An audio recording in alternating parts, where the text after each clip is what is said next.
Are you tired of losing to random jank on the Master Duel ladder?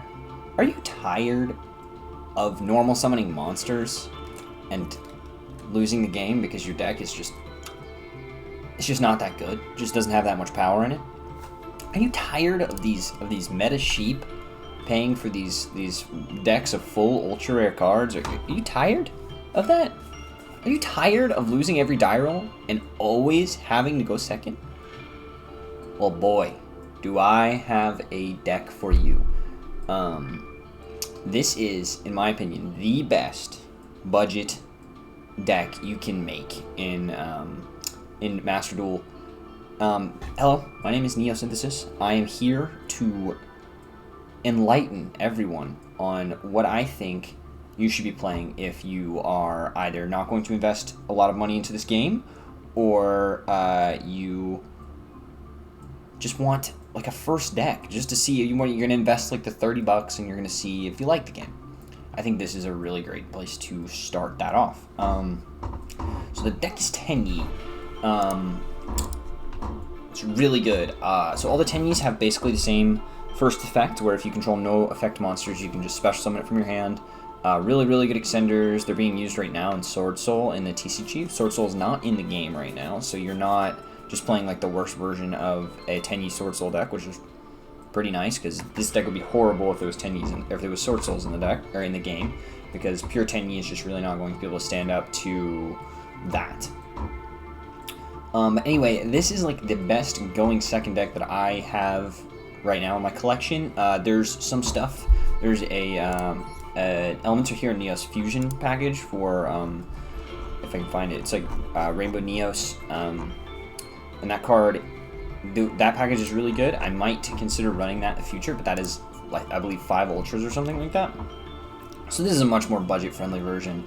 I'm going to go through the not budget-friendly stuff right off the bat, so like it's going to be a little bit of a different deck profile, but the Ultra Revealer is not necessary. The Ultra Rare Maxx are not necessary. The Ash is definitely not necessary. And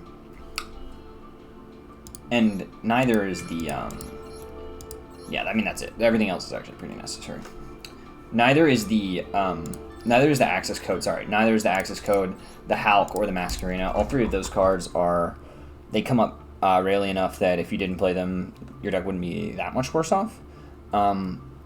So that's kind of just wanted to get that. Oh, and then you do kind of need Lightning Storms if you're going to be blinding second in this deck. I think it's worth going and crafting 3 Lightning Storms. I think there was a way to get a free Lightning Storm or a guaranteed Lightning Storm in like a pack of some kind. But Lightning Storm is just really, yeah, you see you can only dismantle 2, which means I got 1 of them for free. So go ahead and make your 3 Lightning Storms. This card is absolutely crazy. It's like $100 in real life for a reason. In real life, I mean paper. You need this pretty much for going second. It's like 3 extra copies of Harpy's Feather Duster, but it also is versatile enough to where you can destroy all monsters. Even if you draw multiple of this card, you can activate both of... Oh, no, you can't. Or if you drew this card and Duster, like this is... It's pretty good.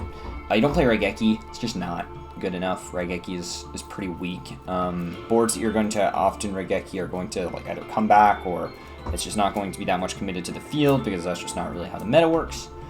So now that I've gotten all of the kind of expensive cards out of the way, all of the expensive cards that you don't need out of the way, I will say that hand traps you probably just want to invest in. But that's neither here nor there. The deck is like this. So you play Veiler, you play 1 Veiler, you play 3 Maxx, you play like that. I just like having 5 hand traps. It doesn't matter what they are.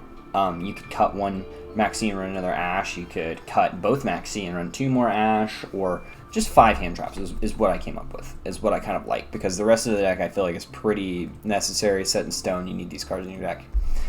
So you run 3 of the Adhara. Adhara is really good when it's in your graveyard and you control no effect monster, or sorry, when it's in your graveyard and you control a face-up non-effect monster. So it's not if you control no effect monsters.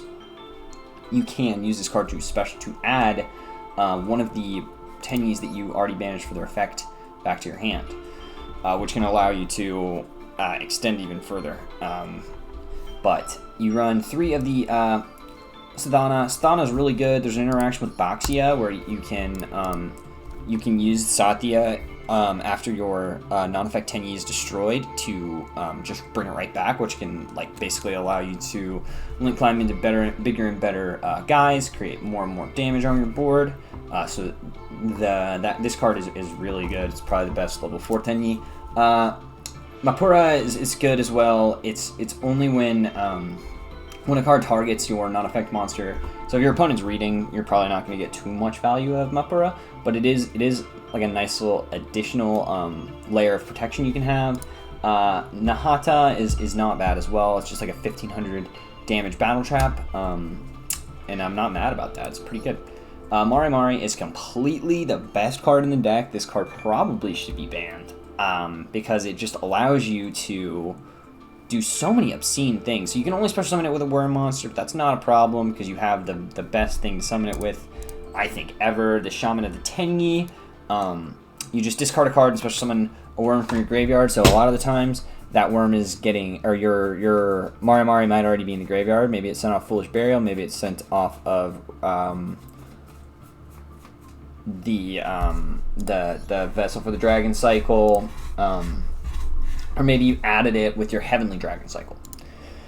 You can special summon it. This is going to lock you into Tenyi monsters getting their effects, but that's not really that big of a problem because you pretty much only summon the Tenyis anyway.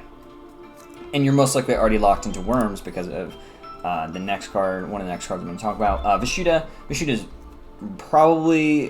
Vishuda is one of the better cards in the deck. Notice as well, all the Tenyis are rare, and the most expensive main deck Tenyi card that's like an actual Tenyi card is a super rare, which is really, really nice. But anyway, Vishuda is just a 1500 beater, so it's one of your bigger Tenyis, and you can banish this card from your graveyard and bounce one card your opponent controls, which is really good. It allows you to break boards. It allows you to OTK. This is like a going second deck, so you're really, a lot of the time, you're trying to OTK. And then Ashuna. Ashuna is like your best extender in the deck. Maybe Sahara is also pretty good. Or your best extender monster, basically, because when this card's in your graveyard, you can banish it, special summon a Tenyi from your deck, which is very strong, obviously. Just tutoring something directly to the field from your deck. So you can get into a lot of combos with stuff like that. Now, this is a blind going second deck, so I'm running Harpy's Feather Duster. I don't really recommend just putting this card in every deck. Initially, that's what I wanted to do, but I have since learned the error of my ways, and you want to put this in decks that are going second, or mid-range decks that can really grind. Monster Reborn, this card's crazy. You can really extend a lot of stuff that's shouldn't be legal, like... You can use a Baxia as a link material, and then after you've already used its effect, Monster Reborn it. Baxia is not a hard once per turn, so you can just keep popping off. So this card's really good. Foolish Burial. This is like one of the worst cards in the deck, in my opinion, because you're oftentimes just sending a Tenyi, and if you can't get going, you can't get a non-effect monster on the board, the Tenyis won't do anything for you. But I think you still run this card just because it allows you to, like, OTK maybe, you can send an Ashuna or Vishuda or an Adhara, anything. It's quite good once you've already started comboing. Like, it's a good extender, but it is not a starter, which is normally what Foolish Burial is, like an extender and a combo starter. But it's just a bit sad in this deck. It's not really. Pot of Avarice. This card's completely insane. You are able to do crazy stuff like activate 2 Pot of Avarice in 1 turn sometimes. Just by shuffling back your hand traps, or some of the best things to shuffle back. Your links are really what you're going to be targeting. Priority on the Monk of the Tenyi, which is really just kind of how you link climb in this deck. Foolish Burial Goods is the actual worst card in the deck. It only sends these 2 cards, excuse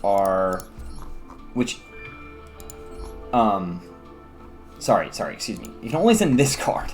And then if this card is in the graveyard and you control a non-effect monster, it technically can send any of this stuff, but it's only sending this card, and you're only using it to add a Tenyi from your deck to your hand, which is really good. But like I said earlier about the Foolish Burial you must have a non-effect monster. So this is not going to unbrick your hand. Foolish Burial Goods was at 2, but I cut it, I believe, for just another hand trap, just because, or maybe it was Monster Reborn, but I basically have found that Foolish Burial Goods, it contributes to your worst hands too often. Vessel for Dragon Cycle, this card's completely amazing. It's like a Foolish Burial, but if you control non-effect Tenyi, so this card's like a way better Foolish Burial, because if you control a non-effect Tenyi, you can just add a Tenyi from your deck to your hand. Or yeah, you control a non-effect monster. You don't. It doesn't have to be Tenyi, but you can just add one to your hand. So a lot of the times it's a Tenyi you can just normal summon, because you might have, you know, a bunch of stuff on your board already, or you can special summon it from your hand as like a way to, you know, get going. Say you only have the Monk of the Tenyi on the board after you activate Vessel. Quite good. Vessel's probably the best, one of the best spell cards in the deck. Lightning Storm, this is just a stable going second card, just blows people away. Heavenly Dragon Cycle, this is like your, this is one of the best cards in the deck as well, because this basically allows you to OTK a lot more frequently. You know, you can tribute a worm monster, and if it's a non-effect worm monster, you get an additional effect. But if you tribute a worm monster, no matter what, you can tutor any worm from your deck to your hand. So a lot of the times it's worth just like, you know, tributing something that's not an effect monster, just because you maybe need Ashuna, Vishuda, or, you know, the water guy, because you're gonna make a Baxia play. Baxia is a lot easier to go into than I think a lot of people realize as well, because Mare Mare is just a very versatile card. And you know, normally the way you would get into your level 8 would be the Adhara and then one of your level 7s. But you can do Mare Mare, activate its effect 3 times, and then use any of the level 4s to also get into those Tenyis, which is quite strong. I'm not playing Yazi. There's a consideration, I think, to play Yazi. In fact, I'm just gonna go ahead and do this live right here. I've never summoned Yazi because I just made him, but you know, he's something you can make with Mare Mare, and you know, obviously, like, your Mare Mare is negated a lot of the time, or your Mare Mare is not negated, but when you get Mare Mare out, you can't use the effects of special summoned monsters from the extra deck except for Tenyi monsters, so you can't use Yazi's effect or Baxi's effect. If you use the Shaman of the Tenyi to make it, which you don't have to. There are other ways to make 8s. 7s are a lot less makeable, I would say, in general, unless Ashes 2, Ashes 3. So yeah, 7s are pretty hard to make, but you can make them with Mare Mare, and I think there are certain situations where making Yazi is going to let you get more damage on board, or in a situation where a Mare Mare potentially survives, you can make Baxia that way by activating the Mare Mare effect, turning it to level 3 and normal summoning a 4. Baxia is one of the most broken cards in the deck. Special summoning this card, spinning cards back to the deck is pretty good, but you definitely want it for this effect down here, where you can target one card you control and one 4 or lower monster in your graveyard. Special summon the 4 or lower monster in the graveyard, destroy that monster you targeted on the field. Yeah, it's really good. And then this will also trigger your Shthana, so you can oftentimes destroy a Monk of the Tenyi or Berserker of the Tenyi and keep going with Baxia, which is just really crazy. Berserker of the Tenyi, Draco Berserker of the Tenyi. This card's obviously really good. It's like one of the only necessary ultra rares in the deck, because there are a lot of times where you do need to make a level 8 Synchro, and it's a Tenyi, and it's a worm, so there's no problems. You're never getting locked out of this card. This is like one of the best cards you can make going first in your entire deck, so you're really trying to do that as well. This deck is a bit weak going first, but you're always going second, pretty much, because you're always gonna, if you lose, you're gonna go second, and if you win, you can just choose second. 3 Monk of the Tenyi, pretty self-explanatory in my opinion. Kristan Halqi Fibrax. This card gets made almost never on like your first turn, but like on your second turn, there are times where you can make Crystal Halqi Fibrax. And it does come up, just lets you extend. You know, you can summon. A lot of the times, you're usually summoning the Adhara. You can summon the Veiler, and you can summon Ash. I have not yet summoned Ash or Veiler. In a theory where I was out of Adharas, you could summon a Veiler and make an 8, which is pretty good. Shaman of the Tenyi, this is like one of the most insane extender cards that I've ever even encountered. It's basically just discarding a worm and special summoning it. You literally almost always are discarding the Mare Mare, and you're bringing the Mare Mare back to use it for link climbing. This card does lock you out of extra deck cards that are not Tenyis. Their effects, at least, so you can't like Boral load people or like make Crystal Halqi Fibrax or Baxia or anything like that, and just expect to win the game. So it's good. It's really good. Sorry, it's really good, but it does have a couple of downsides that I just wanted to mention. IP Masquerena, yeah, you're down for this card. You don't really need this card if you don't want to make the Ultra. This card rarely gets gone into, but having the option to be able to use it to link climb, especially on like maybe a turn that you know, you maybe like Reborn to excuse me, you can't Reborn Mare Mare. Maybe you there's like a Mare Mare still on your board, or you still have some of the tokens or something of this nature. You can make IP Masquerena, link on your opponent's turn, stuff like that. You're hardly ever linking on your opponent's turn because you don't really have any cards that activate effects when they're linked. Like, most of them are ignition effects. I'm playing 2 Berserker of the Tenyi. The third one very, very rarely comes up. I mean, you guys just watched me cut the third one for the Yazi that almost never comes up, but I think that Yazi can allow you to do more damage in certain situations. Berserker of the Tenyi, you might want to run 3. It's a common, not a big deal. Draco Masters of the Tenyi, you do need this one. This is another ultra rare that you do need. So I think it's really only just the 2 ultra rares to play this deck. This card's really good. Basically, you just Raigeki. Yeah, you can destroy effect monsters up to the amount of monsters in your graveyard that have no effect. So a lot of times you have the Berserkers or the Monks in your graveyard, and you can pop like 3 cards. It's quite good. It's quite good. Yeah, plus a 2600 beater. Tenyi Spirits. This one, this is like in my opinion, this is a more interesting card. This card is basically, while you control a face-up non-effect monster, it's like it's a very weak towers. A lot of the times you end up with this card and maybe Mare Mare tokens, like just like on the ground. Just like on the ground. Not really, but I think you kind of know what I mean. So you use like a Shaman and 2 Mare tokens, and you can make this card or something along these lines. And it can be really hard for your opponent to deal with. This is what you're making on turn 1 a lot of the times, and you're just kind of praying that it's going to be enough. And then I run the Accesscode Talker. It does come up from time to time, but you don't need it. So anyway, that is my budget-friendlier. This is like the first deck that I played, budget-friendlier Tenyi deck. I just wanted to give you guys a run through. There's obviously some. There's a lot of tweaks you can make if you don't have the ultra rares. I think I did a good job discussing what's necessary for the deck and what's not necessary for the deck. Make all the cards that say Tenyi, and then fill in the rest. It's not that hard. Play more hand traps. Play Neos Fusion package. Play whatever you want. The world is your oyster. Tenyi is like a really good shell. I don't think you'll ever regret making the Tenyi cards.